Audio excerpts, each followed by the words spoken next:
Bom dia, professor Daniel. Tudo bem? Olá, Pedro, tudo bom? Tudo ótimo. Estava aqui cumprimentando aos nossos colegas que chegam, já toda a advocacia do estado de Goiás e outros colegas de outros estados que nos recebem também, colegas que são seus seguidores, seus alunos aí, que com certeza vão lhe ouvir também. Estava aqui cumprimentando tanto os gestores da UAB, todo mundo da Escola Superior de Advocacia, conselheiros, diretores, conselheiros federais. E aí, quando você entra, eu preciso dizer da alegria que é recebê-lo aqui, ainda que virtualmente, professor, entre aspas, no estado de Goiás, não é verdade? Apesar de a gente ter essa interação virtual, digamos assim, interação pela internet, e sentimos como se estivéssemos recebendo o senhor aqui em Goiás. É uma honra e um prazer imenso para nós receber o professor Daniel Amorim Assunção Neves, um grande professor, um dos mais festejados professor de processo civil aí do país. Bem-vindo, professor. Pô, obrigado pelo convite aí, pela oportunidade. E curiosamente, o primeiro evento, aliás, né, o primeiro de tantos que foram adiados, dos quais eu participaria, era justamente aí na ESA de Goiás. Exato. E aí a gente teve que cancelar por causa da questão da pandemia. Aí esse foi o primeiro, né? Por pouco, né? Se a pandemia chegasse 10 dias depois, a gente teria conseguido fazer o evento. Mas, de qualquer maneira, não foi daquela vez, mas hoje, né, da forma como a gente está conseguindo expor algum tipo de conteúdo aí para os advogados, a gente vai fazer aqui uma live, vai chegar a informação, né, que acho que é isso que importa no final das contas. Mas sem prejuízo da live, não tenha dúvida de que faremos questão de recebê-lo depois aqui em Goiás, viu, professor? Ah, serão... Queremos que pise aqui na terrinha. Não, vou com certeza. Só convidar, quando tudo voltar à normalidade, vamos voltar sim. Coisa boa. Então, professor, sei que nós temos muitos desafios aí, o tempo de live é um tempo estrito, né? São exatos 60 minutos, o Instagram nos derruba. Eu daqui a pouco peço licença e já aviso a todos que a gente bloqueia, desativa os comentários em razão de conexão e para que não fique também passando aí no rosto do nosso professor convidado, os inscritos, né, que é desagradável, mas nos últimos 10 minutos, 15, a gente abre de novo para ver alguma interação, algum tipo de pergunta que eventualmente, dúvidas que surgiram. Nem sempre dá tempo de responder todas elas. Hoje, o nosso tema, ele é amplo, amplíssimo, né? E na medida do possível, como o senhor já faz e já combinamos de fazer, e avisando para todos que estão acompanhando, a gente vai tentar puxar isso para um aspecto bastante prático aí, voltado para a advocacia, que é o papel da Escola Superior de Advocacia. Tá certo? Professor, para a gente começar, então, um dos grandes desafios que nós temos aí no exercício da advocacia em tempos de Covid são as urgências e emergências que podem ser relacionadas à Covid, ou não, porque o país não para, o mundo não para, as medidas necessárias e de urgência não param, não é? E aí isso nos leva às medidas processuais de urgência. Eu gostaria que você falasse um pouco, para os colegas advogados, aqueles que têm esse desafio de levar adiante medidas processuais de urgência nesse período, queria que você desse uma explanação geral para a gente sobre esse assunto, professor. Bom, então a gente começa, né, a análise com a afirmação mais ampla de que hoje a nossa tutela de urgência, aliás, não é hoje, né? Essa é uma característica que já vem no direito brasileiro desde 94. A nossa tutela de urgência ela é dividida em duas espécies, a tutela cautelar e a tutela antecipada. O legislador, em 2015, ele acabou aproximando essas duas espécies de tutela, e eu acho que o dispositivo mais significativo e que mais facilitou a vida dos advogados com relação à tutela provisória de urgência é o artigo 300 caput do CPC. Porque a gente discutia muito, né, a respeito principalmente do grau de probabilidade do direito, se haveria uma identidade entre tutela antecipada e a tutela cautelar. A gente tinha aquela previsão da prova inequívoca da verossimilhança da alegação para a concessão da tutela antecipada, e aquilo para alguns era probabilidade qualificada, o que você não precisaria ter na cautelar. E muito se escreveu e muito tempo se perdeu discutindo a respeito dessa eventual distinção. E agora isso acabou, né? Isso acabou porque o artigo 300 caput do CPC, ele faz uma previsão dos requisitos da tutela de urgência. Quer seja ela a tutela antecipada, quer seja ela a tutela cautelar. E mais, né? E mais, na minha percepção, a partir do momento que o dispositivo ele prevê que cabe ao advogado, né, demonstrar elementos que evidenciem a probabilidade do direito, sem haver aí, perceba, qualquer remissão a uma exigência probatória. Quer dizer, em nenhum momento o dispositivo condiciona o convencimento sumário do juiz do provável direito da parte a algum tipo de prova documental ou prova documentada. Então, o resultado para mim disso é que nós hoje temos uma possibilidade de convencimento do juiz com base em mera alegação verossímil. Então, só para a gente lembrar, né? A alegação verossímil é aquela alegação que parece ser verdadeira. E ela parece ser verdadeira porque é aquilo que costuma acontecer em situações semelhantes, em situações parecidas.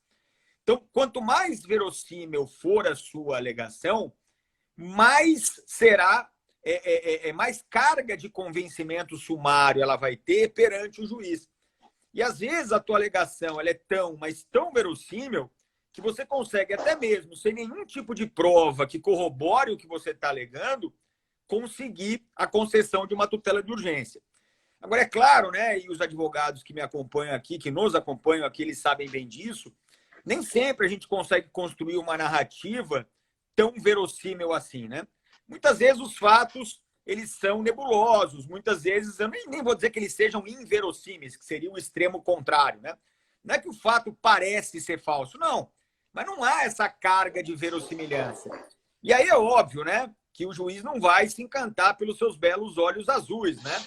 E não é só porque você está dizendo algo que você acha que é verdade que o juiz vai considerar que aquilo é o suficiente para convencê-lo, ainda que sumariamente. E aí passa, obviamente, a ter uma relevância a questão da produção da prova, né? Então, eu costumo dizer, esses elementos que o dispositivo exige para a concessão da tutela de urgência são elementos argumentativos, ou seja, o que você alega, e ou elementos probatórios. Aquilo Professor, que você consegue fazer de prova.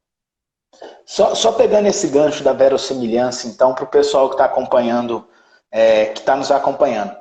Essa verossimilhança que poderia vir, eventualmente, se muito bem apresentada, fundamentada, e até, quem sabe, numa presunção de realidade daquela situação, ela anda junto ali com o ônus da prova ou elas vão ser separados aí?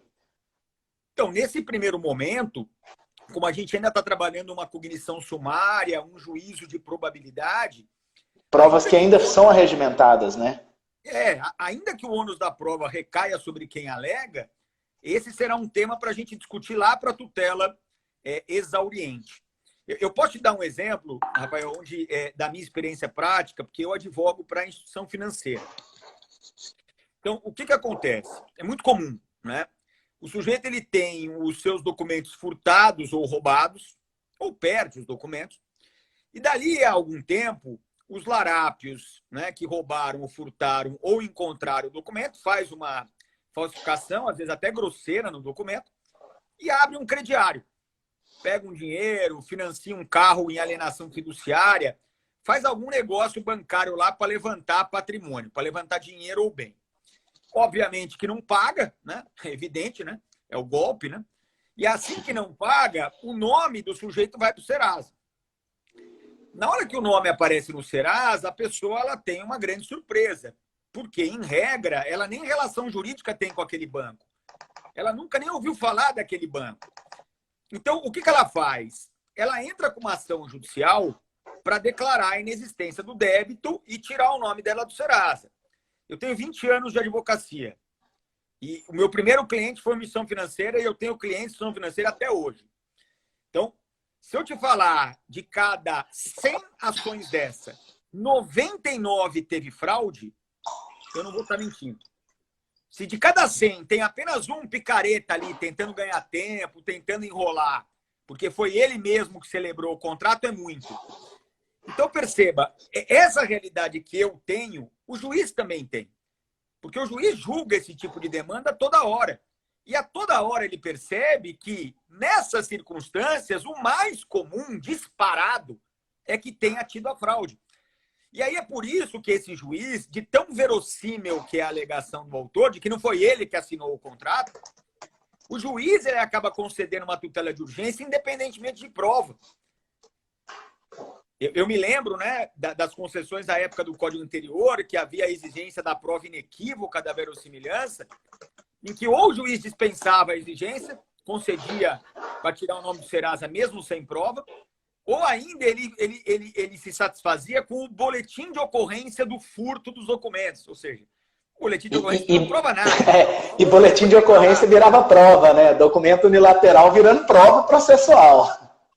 Então, e por que virava? Porque a lei exigia. Então o juiz dava uma migué, que todo mundo sabia que era uma migué.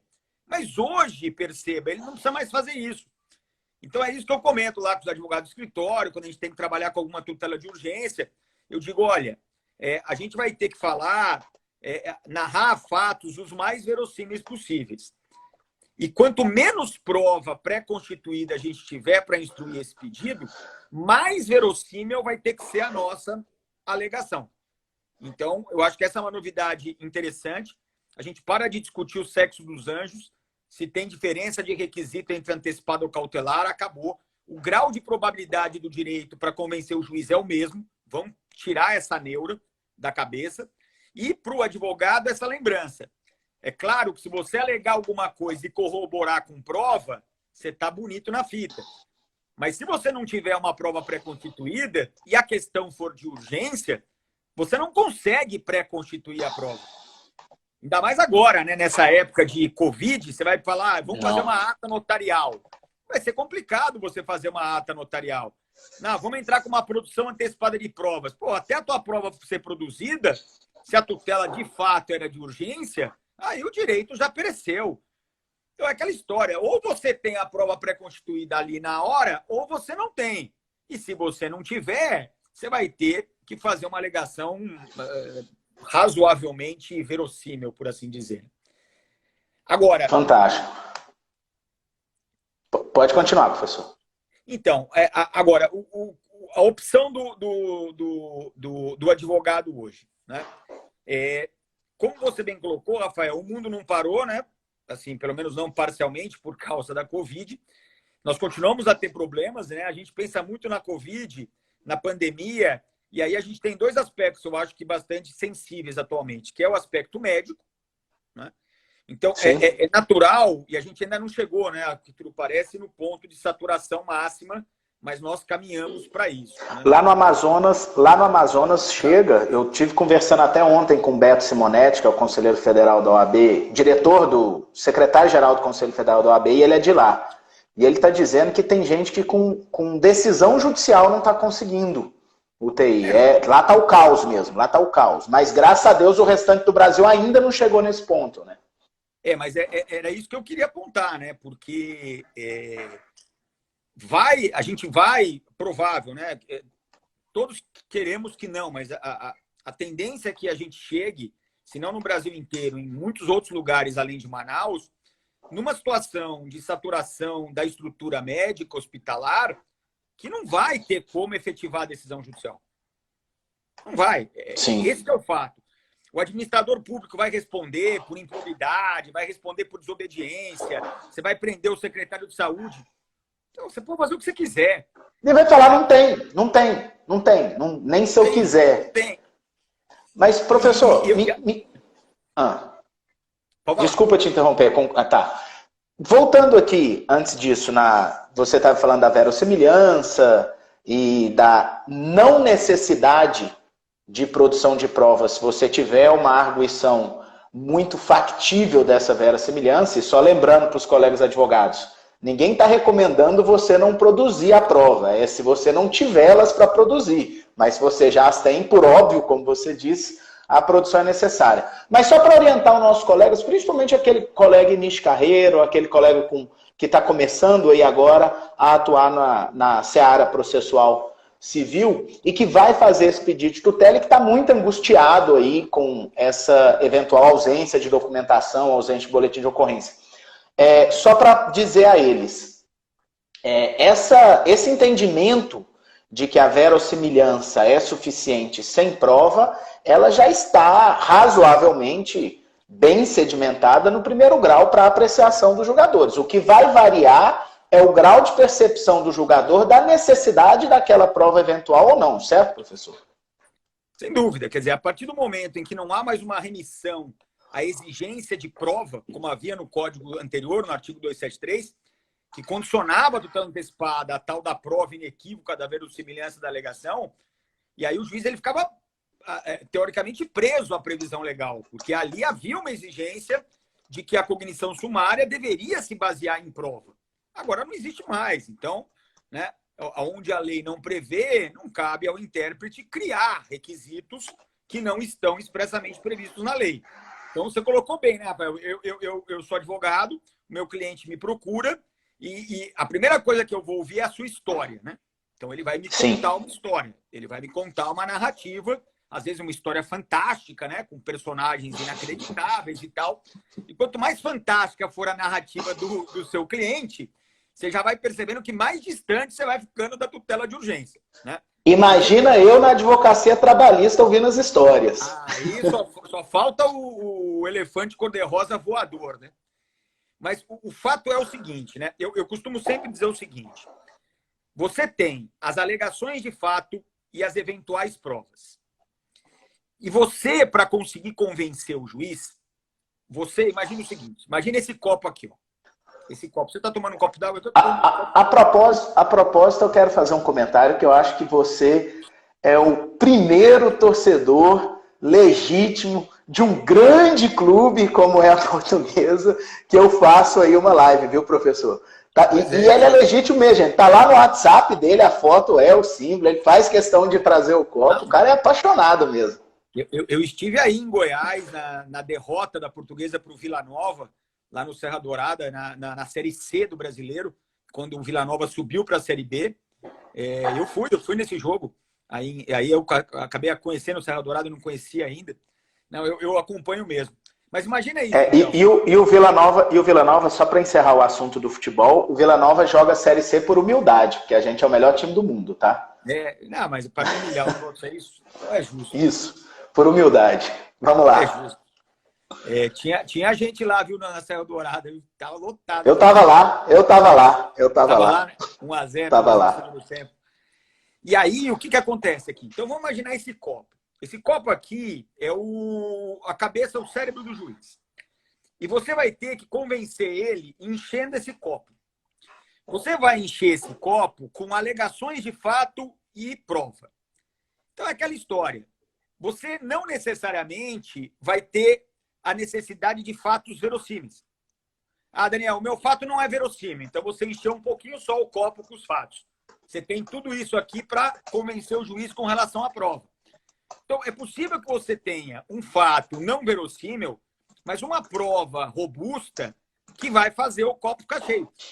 Não há uma necessidade de encher o copo com apenas um tipo de elemento. Você pode ter os dois elementos. Agora, se você tiver um elemento só sobrando, aí você também consegue a tutela de urgência.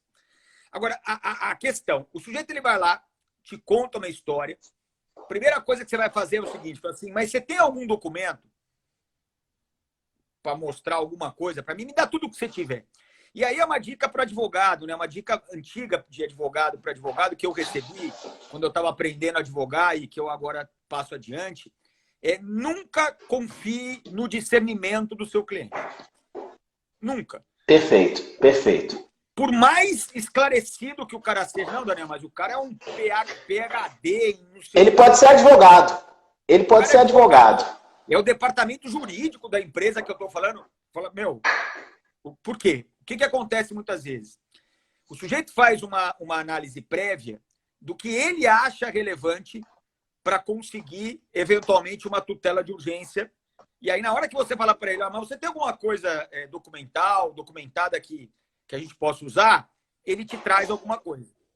Mas aí você tem que ter a sensibilidade e dizer o seguinte, olha, sabe o que eu queria? Pô, legal, tal, elogia até para o cara ficar bem lembrado. Então.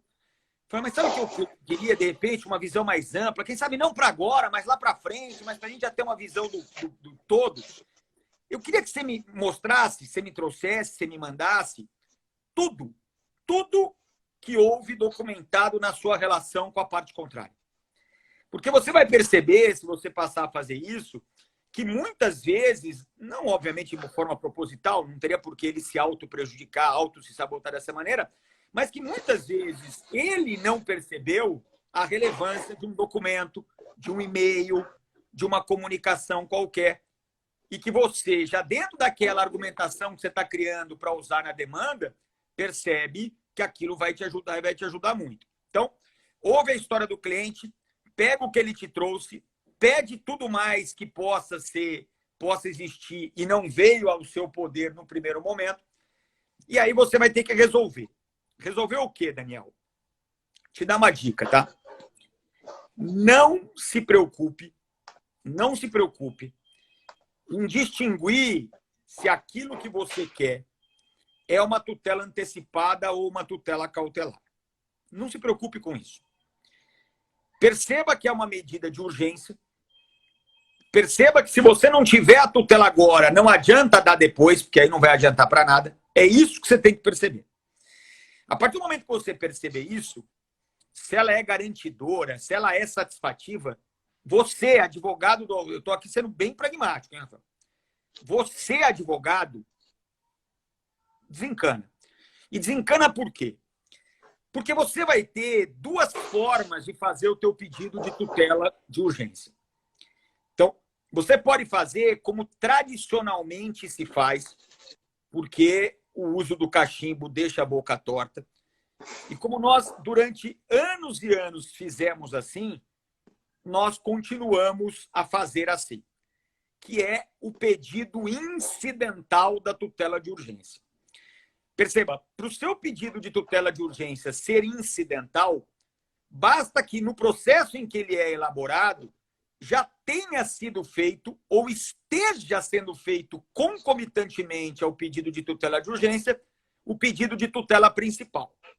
Então, o que é muito comum.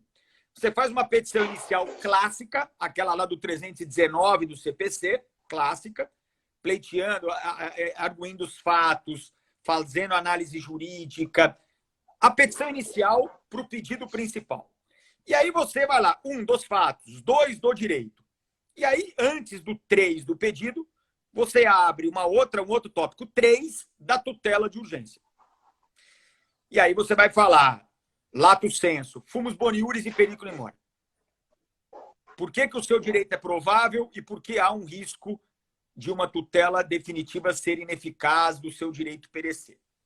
Então, aqui já é importante, né, orientar os advogados a não se perder na narrativa do fumus boniuris. Porque o fumus boniuris, nesse caso, ele tem que vir quase que naturalmente de todas as alegações que você fez até aquele momento. Ali você só vai resumir, né? Você fala, ó, por causa disso... Exatamente. Exato. Eu costumo dizer o seguinte, a petição inicial no dos fatos do direito é o Facebook. Então você faz um textão. Né? A tutela de urgência no que toca ao fumus boniuris é o Twitter. É o Twitter. Então você vai só na canela. Pá, pá, pá. Ó, conforme amplamente narrado, aí você vai nos highlights da tua peça. E não fica se repetindo muito, porque isso de fato é cansativo e desnecessário. Deixa para você desenvolver uma arguição mais robusta na questão do periculum in mora. Porque, naturalmente, a questão do periculum in mora, ela não será, primeiro, decorrência natural da narrativa até ali. Sim. E, segundo, não haverá nenhum elemento a respeito desse tema até aquele momento da sua peça. Então, você vai ter que dar uma caprichada melhor para mostrar que realmente há um risco de ineficácia, que há um risco sério de dano. E aí você abre o tópico 4 do pedido, né? Não esquece de colocar lá no ínter do pedido, além do acolhimento do pedido principal, também o acolhimento do pedido de tutela urgência que você está fazendo. Ah, Daniel, agora que você vai me falar isso, eu já entrei com a minha petição inicial. Perceba, não existe preclusão temporal para tutela de urgência. Não existe. O que significa dizer que você pode, a qualquer tempo do processo, atravessar uma petição requerendo a tutela de urgência. E aí, você simplesmente vai nessa petição expor o fumus e expor o perito. E com detalhe, né, Rafael? Por que eu estou aqui insistindo em falar de tutela de urgência e não antecipado ou cautelar? Porque tanto faz. Tanto faz. Na tutela antecipada e na tutela cautelar incidental, o procedimento é o mesmo, ou seja, não existe procedimento. Você vai fazer, como eu te falei, ou como tópico da inicial, ou por uma petição autônoma, e os procedimentos são os mesmos. Ora, se o procedimento é o mesmo e os requisitos são os mesmos, qual a validade da sua distinção? Desencana. Eu, para você ter uma ideia, vou até ser sincero com você. Eu, nas minhas peças de tutela de urgência incidental, não falo mais antecipada nem cautelar. Eu chamo de tutela de urgência. Você só pede a tutela. Tutela de urgência. E aí, se o juiz achar que aquilo é garantidor e é cautelar, ou se ele achar que aquilo é satisfativo e é tutela antecipada, ele que se vire com relação a isso. Eu vou confessar aos colegas que estão assistindo também, então a mesma coisa, aqui a gente não separa também. Aqui a gente, tanto que no início da live eu te provoquei como medidas de urgência, né? Sem entrar nessa questão de separar e definir os efeitos. Deixa isso para quem vai defender, né? Deixa isso para quem vai defender e vai tentar caçar ela lá em cima. O único problema que eu vejo aqui, que pode não ser um problema no início, mas é um problema, quem sabe, até mais para o juiz do que para o advogado autor. Por isso que eu digo que o advogado autor ele deve minimizar as suas tragédias. Então, o advogado ele tem que enfrentar, num pedido de urgência, muitos problemas, né? O cliente enchendo o saco, querendo para ontem, a estrutura do judiciário atualmente está funcionando de forma remota, então, dependendo do tribunal, você ainda não tem uma regulamentação para despachar com o juiz. Então, alguns já têm, você já está fazendo por videoconferência, alguns fazem por telefone, outros você não consegue despachar. Quer dizer, há uma dificuldade, obviamente, inerente num trabalho remoto, como o judiciário está tendo que fazer, imposto a fórceps, né? Quer dizer, a gente, quem sabe, esteja hoje passando por uma situação que demandaria do judiciário uma preparação de alguns meses, para não dizer anos, né? E o judiciário teve que se virar nos 30, quer dizer, em muito pouco tempo, teve que fornecer, né, aos advogados algum tipo de instrumento. Então, o STF com sustentação oral por meio eletrônico, o STJ agora também vai começar sessões virtuais com participação dos advogados, a forma de você despachar aqui em São Paulo, né? O TJ de São Paulo, ele tem uma regulamentação, então você consegue, eu ainda não fiz porque não precisei, mas lá no meu escritório já tivemos despacho com magistrados pelo sistema eletrônico e tal. Mas é um problema, é claro que é um problema que o advogado vai ter que lidar. Então, elimina os problemas que você não precisa ter, né? Então, Daniel, mas sabe o que eu queria fazer? Você estava falando aí, e eu queria fazer o pedido antecedente.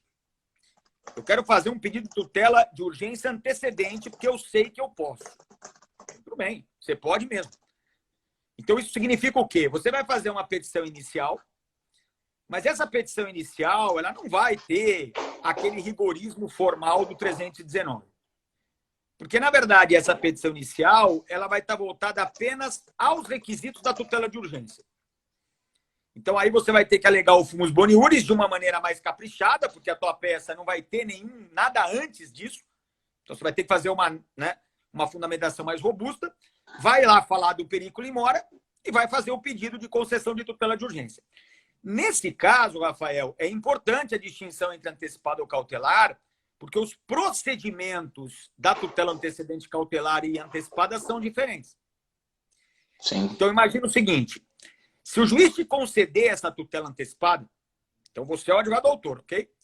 Se o juiz te conceder essa tutela antecipada, você vai ser intimado, você vai ser informado que você conseguiu o que você queria, E aí, sendo ela uma tutela antecipada, o artigo 303, parágrafo 1º, inciso 1º, exige que você, num prazo de 15 dias, se o juiz não fixar outro maior, mas o prazo legal é 15 dias, você faça uma emenda da petição inicial, transformando aquele seu pedido de tutela de urgência num pedido de tutela principal. 15 dias da intimação.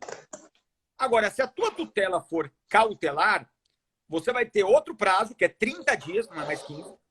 E esse prazo terá como termo inicial não a sua intimação, mas a efetivação da medida cautelar. Então, muda tudo. Muda o termo inicial, muda o prazo. E, Daniel, e se ele indeferir a sua tutela de urgência antecedente? Se for antecipada, artigo 303, parágrafo 6º, você vai ter um prazo de 5 dias para emendar a inicial sob pena de extinção do processo. E se for cautelar, vai mandar citar o réu para o réu contestar em 5 dias. Então, perceba, sendo a tua tutela de urgência antecedente acolhida ou rejeitada, você tem procedimentos diferentes se ela for antecipada ou cautelar. Mas note, esse não é propriamente um problema do advogado do autor.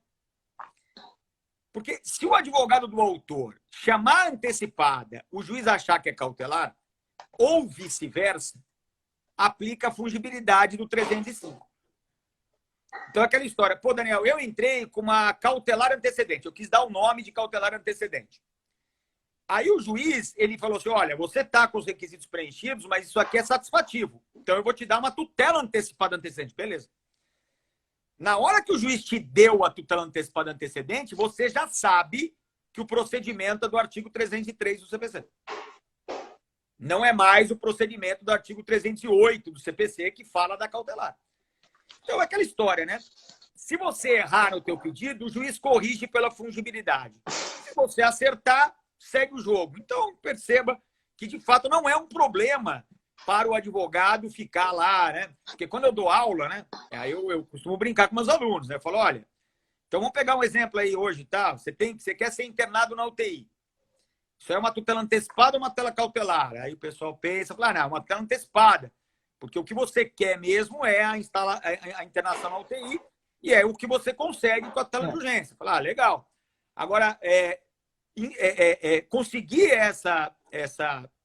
esse ingresso na UTI numa demanda em que se pede o quê?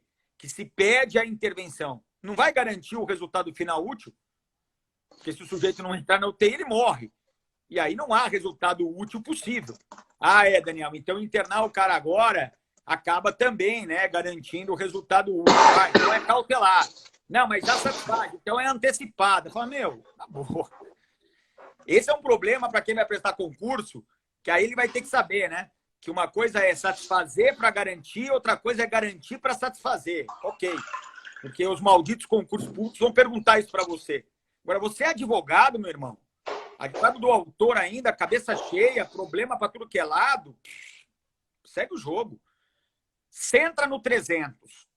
Centra no 300. Os requisitos do artigo 300 do CPC. É isso que o advogado tem que ter em mente, principalmente o advogado do autor.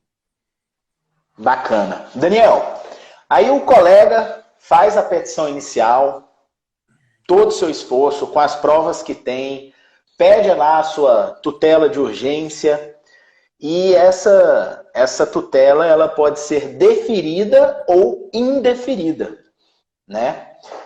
Se ela for indeferida, caberá ao advogado do autor tomar providências recursais a partir daí. Se ela for deferida, caberá ao advogado do réu, aí, ou advogado da parte contrária, quando tomar ciência, tomar essas medidas recursais. E nesse tempo agora, para se buscar essas medidas recursais, quais as opções aí, quais as medidas que a advocacia do autor e do réu vão ter para o deferimento ou indeferimento dessa tutela de urgência? Vamos imaginar que você seja um advogado público. Então, você está me assistindo, mas você é advogado de pessoa jurídica de direito público, que, obviamente, nessa época de Covid, vai participar de muitos polos passivos de demandas judiciais envolvendo questões médico-hospitalares. Nesse caso, se você é um advogado, né, de pessoa jurídica de direito público, você vai ter um mecanismo de impugnação dessa decisão concessiva, né? Aí no caso da decisão que concede a tutela. Sim. Que é a suspensão de segurança. Aquela prevista pelo artigo 15 da Lei do Mandado de Segurança, mas que, na verdade, disciplina qualquer tipo de liminar, mandado de segurança ou não, que possa colocar em risco a ordem jurídica, econômica, social ou jurídica do país. Inclusive direto do primeiro grau, né? Inclusive direto do primeiro grau. Direto, é porque tem gente que pensa que precisa negar no segundo grau para depois você fazer a suspensão de segurança. Inclusive, a qualquer momento que ela é deferida, né? Sim, sim. Você, na verdade, o que você vai fazer? Como essa liminar ela é passível de agravo de instrumento para o Tribunal de Justiça ou TRF, você vai pedir uma suspensão de segurança para o presidente do TJ ou do TRF. Você não pode ir direto para o Tribunal Superior, porque você vai direcionar a suspensão de segurança para o tribunal competente para julgar o recurso contra aquela decisão. E aí, da decisão do TJ, você consegue subir lá para cima. Mas você vai ter esse mecanismo. E aí é interessante, né? Porque na suspensão de segurança, o que o advogado público ele alega? Que independentemente do conteúdo, tá certo ou tá errado, aquela decisão não pode gerar efeitos, porque se ela gerar efeitos, ela vai gerar uma tragédia social, econômica, jurídica ou política. Então, imagina que você consiga hoje uma decisão de reestruturação da rede hospitalar ou exigindo do Estado ou do município algo que, se ele tiver que fazer, vai gerar um caos absoluto no sistema de saúde daquele município ou Estado. Você vai lá e fala para o presidente do tribunal, fala, olha, eu não sei nem se está certo ou está errada essa decisão, pode até estar certa, mas se a gente tiver que efetivar imediatamente, vai ser o caos generalizado. Então, esse é um instrumento impugnativo, mas é muito específico, evidentemente, só se presta à tutela do poder público em juízo. Aliás, é uma das prerrogativas, né, da Fazenda Pública em juízo. Agora, se a gente estiver falando entre particulares, só há um caminho impugnativo, que é o agravo de instrumento. É claro, né? É claro que não custa nada, já que absolutamente arraigado no dia a dia forense, aquele velho e bom pedido de reconsideração. Né? Quem nunca, né? Quem nunca... Vai que... Né?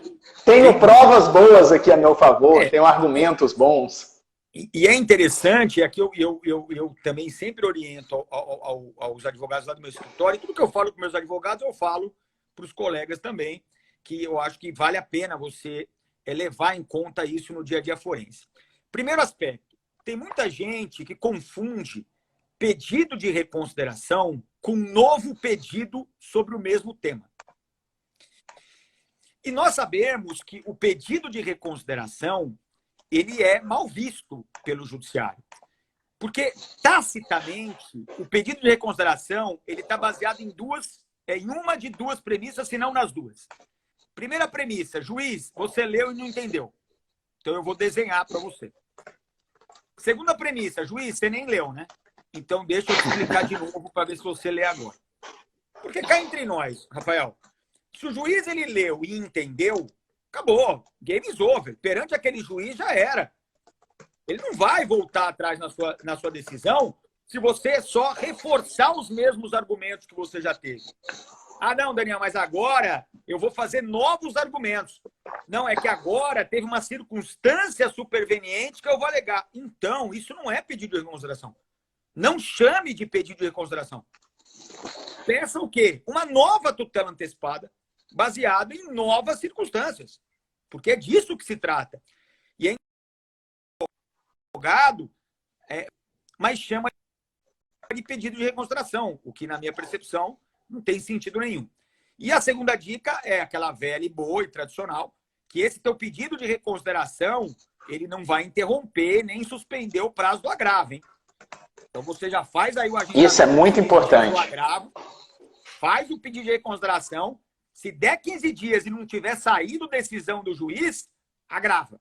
Ai, Daniel, e eu vejo muito, Daniel, a pessoa fazer o pedido de reconsideração, passa os 15 dias, o juiz dá aquele despacho, mantenho pelos próprios fundamentos, e aí depois vai fazer o agravo não é conhecido porque está extemporâneo, porque o advogado precisa lembrar que vale da data da decisão que ele manteve, né?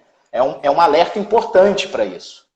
O STJ, ele diz o seguinte, que esse pronunciamento, que ao rejeitar o pedido de reconsideração, ele mantém a decisão, não é um pronunciamento decisório, é um despacho.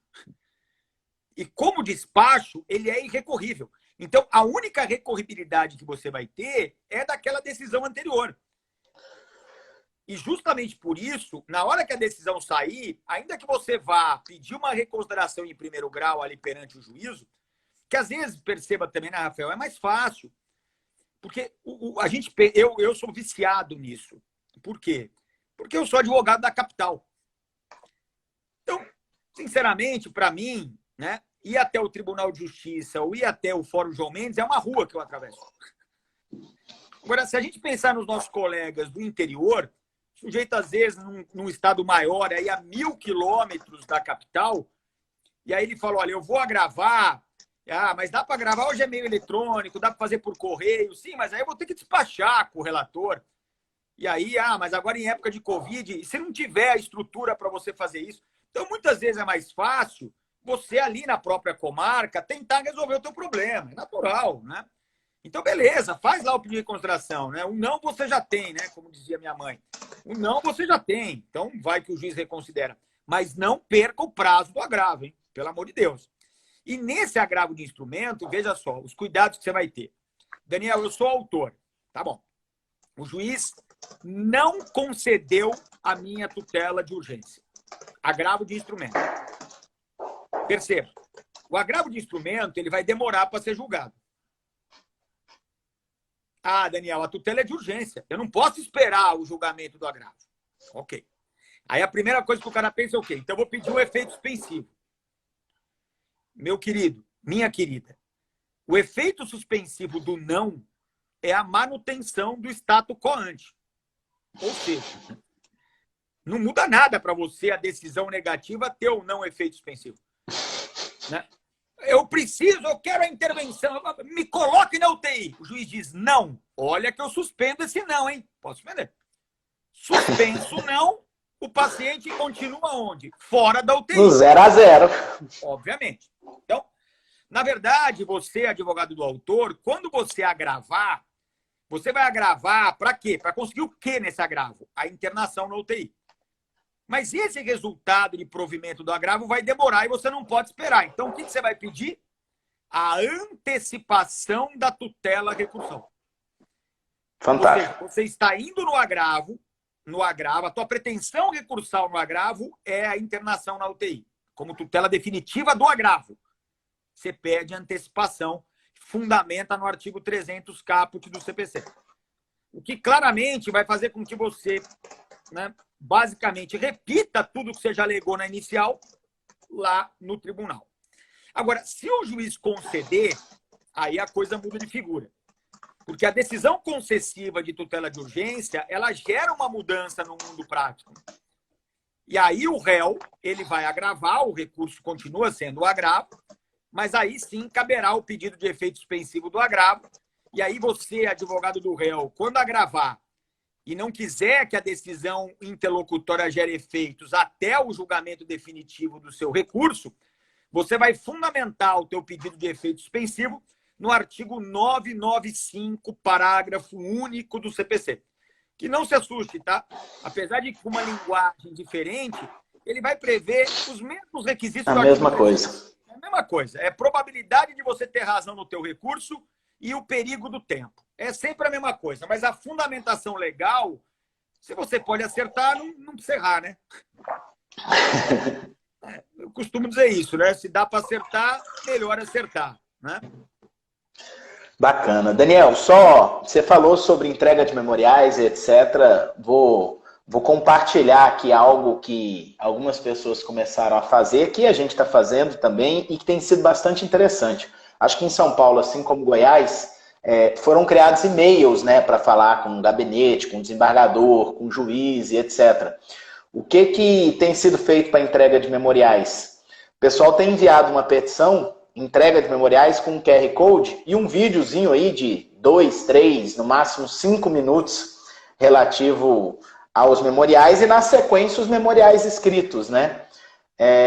Vez ou outra, um assessor pode abrir aí, de curiosidade, e substituir aquela visita dos memoriais, né? Quem sabe? Mas é uma medida, né? É uma tendência, e veja que interessante, né, que você comentou.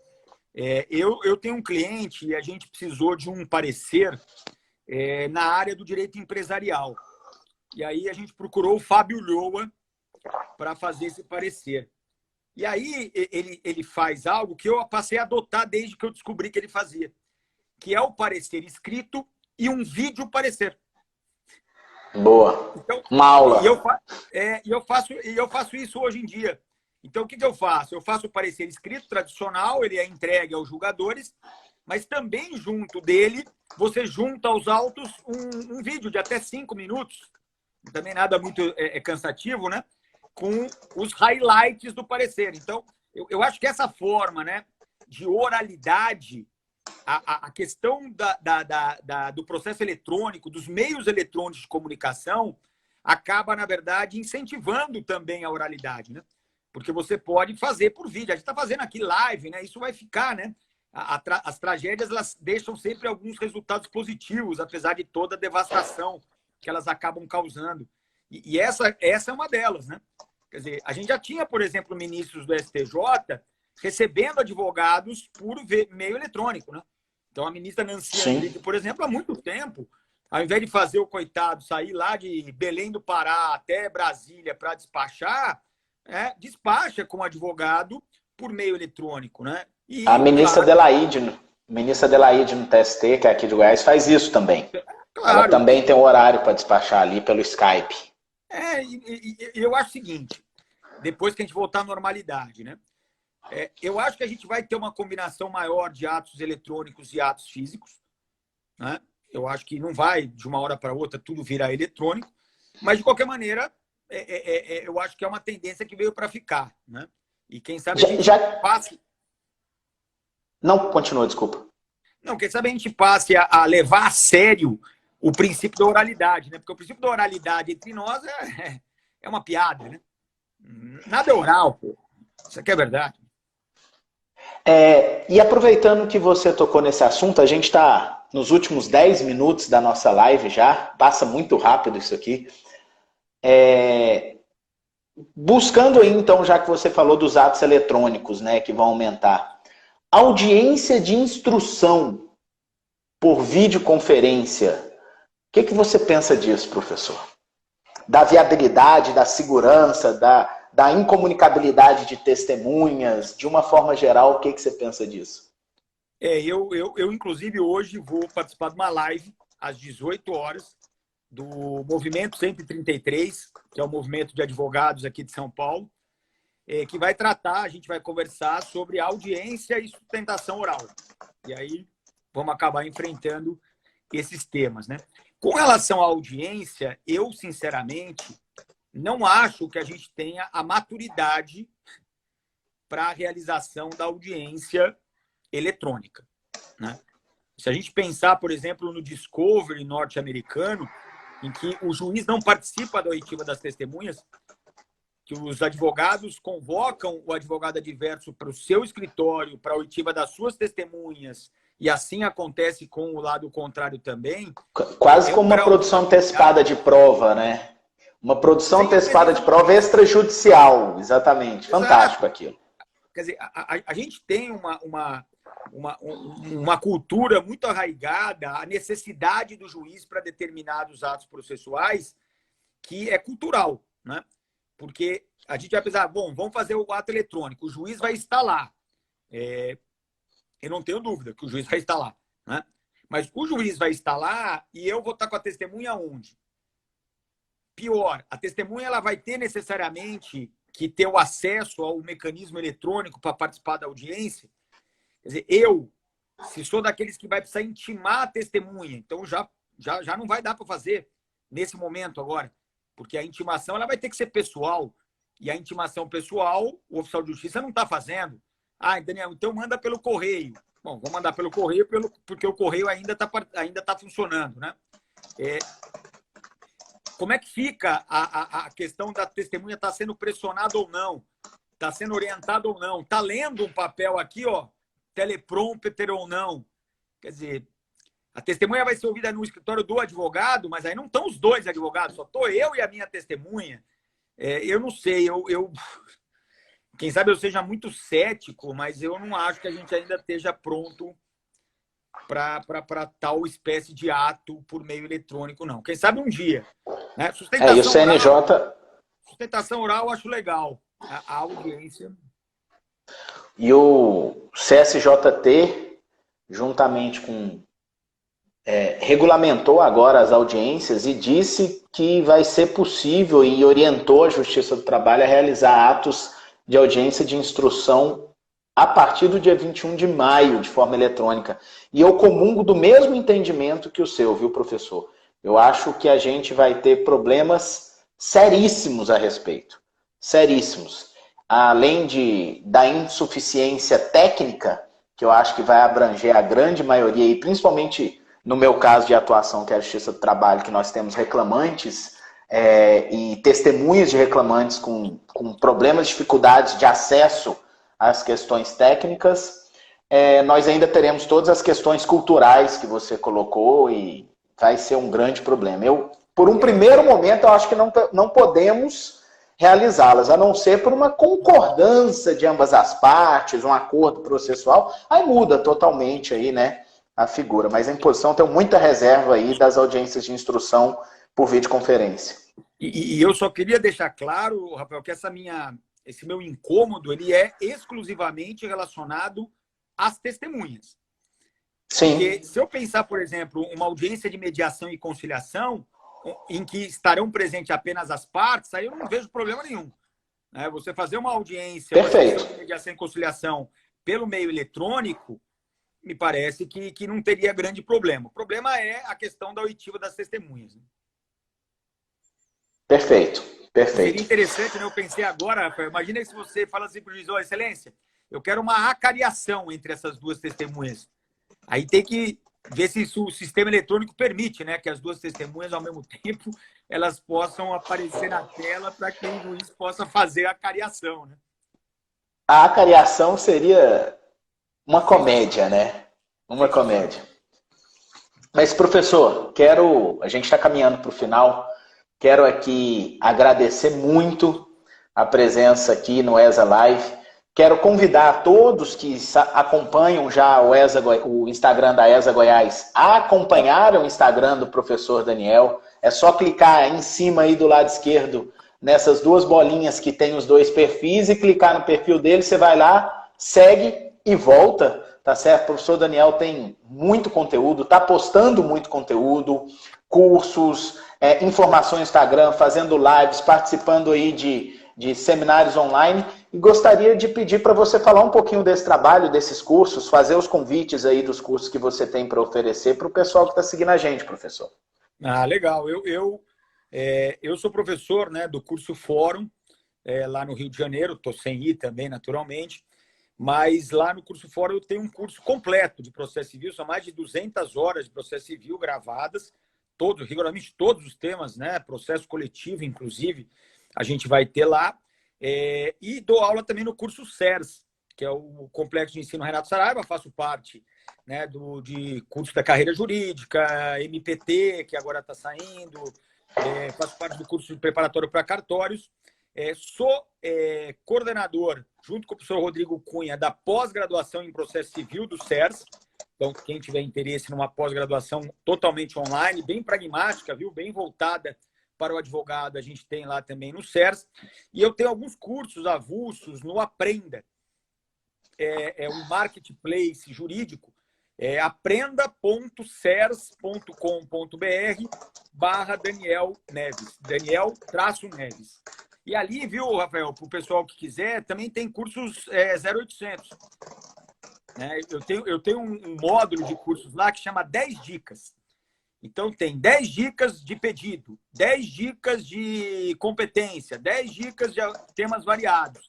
E esses são totalmente de graça aí para quem quiser. E aí tem alguns cursos lá, juizado especial, um curso sobre alimentos, curso de recursos, de informativos, tal. Aí esses são pagos, mas quem quiser. E live, né? Tô fazendo live, hoje eu tenho 3. No meu Instagram, todo dia eu faço live de segunda a sexta, às 19 horas. Então, se você passar por ali, você já pode cair dentro. Show de bola. Professor, gratidão. Aqui a gente tem um costume aqui em todo o ESA Live de tentar encontrar uma frase do professor convidado que tenha marcado o ESA Live do dia. E a gente pensou até em colocar a sua frase de que o Vila Nova é o melhor time do mundo, mas eu fui vetado aqui pela produção quando eu disse aqui que essa seria a frase, né? O pessoal falou que acha que pode ter algum problema, portuguesa pode reclamar e etc. Então a gente buscou outra. A gente buscou a segunda melhor frase do dia, tá, professor? Que é o seguinte, eu vou dizer aí para todos a frase que ficou gravada aqui, como a frase do professor Daniel que marcou para a gente. Há uma tendência de agora em diante de se aumentar o número de atos eletrônicos. É hora de levar mais a sério o princípio da oralidade. Essa é uma frase que a gente buscou aí do professor Daniel. A gente sempre faz um card, depois eu lhe envio, a gente te marca e faz esse card da ESA Goiás com essa frase. Quero agradecer por ter aceitado o nosso convite. Dizer a todo mundo, tem muita gente pedindo para repetir o e-mail, repetir o site dos cursos que o professor Daniel divulgou. A dica que eu dou para vocês, pessoal, é o seguinte. Eu vou até fazer, o professor Daniel colocou aqui em cima, ó, vou fixar, tá fixado aí. A dica que eu dou para todo mundo, vai lá e segue o perfil do professor Daniel, lá tem todas as informações de tudo que ele falou, de tudo que ele disse, tá? E, professor Daniel, muito obrigado. Obrigado a todo mundo. Obrigado aos amigos da gestão da UAB, aos conselheiros seccionais, conselheiros federais e a nossa querida conselheira federal Valentina Jogo, não passando aí. Obrigado aos diretores de ESA, coordenadores de ESA nas subseções, presidentes de subseções, advocacia de todo o estado de Goiás, de todo o Brasil. Tivemos um ESA Live muito construtivo hoje, muito técnico, muito prático, muito operacional. Gratidão, viu, professor Daniel? Obrigado mesmo. Prazer foi meu. Abração. Até a próxima. E até breve, presencialmente em Goiânia.